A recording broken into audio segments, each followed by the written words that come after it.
In recent years, there has been a massive increase in the popularity of film adaptations of comic book characters, specifically superheroes. Between the Marvel Cinematic Universe, Sony's Spider-Man franchise, Christopher Nolan's Dark Knight trilogy, I'm Batman, Fox's X-Men films, and independent projects, I'm Kick-Ass. there hasn't been a year in the last decade without a superhero film being released. This is a stark contrast to the landscape of 1970s film, which produced, in total, only one superhero movie in 10 years. So the question is, what changed? What has caused this kind of superhero renaissance in the collective consciousness of our society? Is it the mere fact that with today's technology, we can finally bring to life the sprawling action we've experienced on the page for so many years? Is it because, as a society, we've devolved into a culture obsessed with violence and explosions, epitomized by the financial success of Michael Bay movies? Or is it something more? Is there something inherently contained within the superhero genre that today's audiences demand to see? We shall try to find the answers together. Both comic books and film, as we know them today, have developed over time, and more often than not together. The two media have often mimicked each other in both tone and subject, so it is no surprise that superheroes have been present in film since its early history. The first film adaptations were movie serials based on Batman and Superman, two of the first superheroes ever created, along with characters from pulp magazines, a precursor to the comic book genre.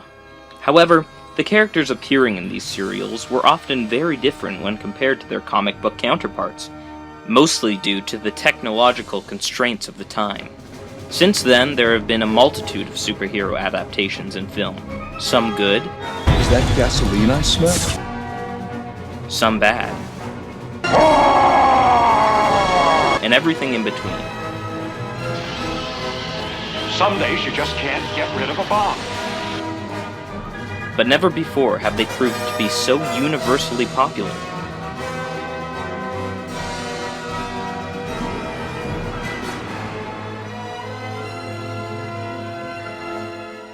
Wow. I know, right? Today, the third highest grossing movie in history is Marvel's Avengers. How did this come to be? First, we must examine the popularity of superheroes throughout history, and look at what was going on in the world at this time. During wartime, superheroes were often used as propaganda, sent to aid the troops or sabotage the enemy. However, the creators knew that despite all their powers, the superheroes could never end the war, but that didn't mean they couldn't fight the good fight. Many sent comic books overseas to the troops, boosting their morale, and at home these films inspired hope and patriotism, as well as an escape from the wartime pressures people faced on a day-to-day basis. In the 1960s, during the height of the Cold War, this escapism reached a peak with the infamously campy Batman television show, starring Adam West and Burt Ward. While in the comics, superheroes were exploring space and fighting cosmic evils, paralleling the real-life interest in the far reaches of the universe, epitomized by the space race between America and the USSR. Precisely, Robin. The only possible meaning. Since the dawn of humankind, we have been looking to myths and legends, not only to explain the inexplicable, but also for moral enlightenment. Myths and legends are meant to teach us the difference between right and wrong, and give us an example of how to live out our lives. In ancient Greece, the Homeric myths were looked at almost as laws. When there were disputes in the street, they would consult the Iliad and the Odyssey to see how their heroes would act in the situation. It has been said that comic books are the mythology of North American culture, and it has never been truer. Superheroes are the gods of our time, not only by way of feats of great strength and courage, but in that, much like the Greek gods, they are not perfect, and they're not infallible. I failed. Some say that our society has been placed in a moral vacuum, and maybe they're right. Since the 60s, the lines between right and wrong have been becoming more and more blurred, but perhaps this is the cure.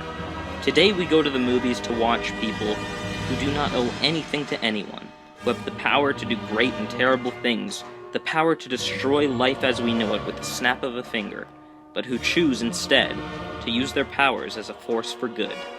There is something universally admirable about someone putting their life on the line for people they have never met, for no reason other than to do the right thing. It is a decidedly human trait that all can aspire to have. These films inspire us to be better.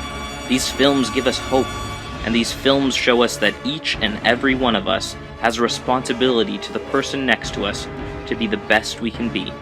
After all, With great power comes great responsibility.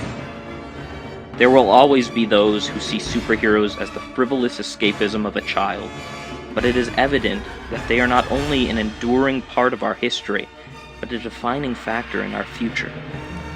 While in the past society has looked to myths, legends, and religion for moral enlightenment, in a world where people sleep in on Sunday mornings instead of going to church, and check their phones instead of praying before going to sleep, we will now look to our screens for these teachings, and what we will see are the gods of a new world, fighting for truth, justice, and freedom for all. These are the gods that will inspire us to be better than we are, and to achieve more than we could possibly imagine. You will give the people of Earth an ideal to strive towards. They will race behind you. They will stumble. They will fall. But in time, they will join you in the sun. In time,